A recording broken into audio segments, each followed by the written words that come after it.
தமிழ் படிக்க தெரியாது, அட்ரஸ் ஏதோ பட்டு படிச்சு சொல்லுங்க. 66 பரலோகம் 10வது தெரு, எதிர் வீட்டுக்கு அருகே சரி. வெள்ளை நிற பெயிண்ட் அடித்த கருப்பு வீட்டிற்கு அருகே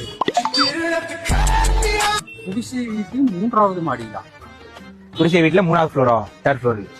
இப்ப குடிசை வீடுன்னு சொல்றீங்க, அதுல எப்படிப்பா 3வது ஃப்ளோர் வரும்? என்னங்க எனக்கு ஒண்ணுமே புரியலையா. அடையாளம் யார் அடையாளம்? அந்த ஆளோட அடையாளமா? சரி சரி, படிங்க சொல்லுங்க எப்படி இருப்பாரு பாருங்க. கருகருவென பால் நிறத்தோடு, முக்கிய அடையாளம் இரு கண்களா? எங்க மூக்குக்கு மேலயா மூக்கு கீழையா? தொடையில் மச்சம், வழக்கத்தலையும் அடர்த்தியான முடியை கொண்டிருப்பார். படிக்க மேல் குறித்து திருப்பி பார்க்கவும். இது பாருங்க பாருங்க என்ன பண்றது. கீழ்கண்ட முகவரி திரும்பவும் முன்பக்கத்தை படிக்கவும். முன்னாடி படிங்க. இப்ப முன்னாடி அதான்ப்பா திரும்ப எழுதிருக்கு.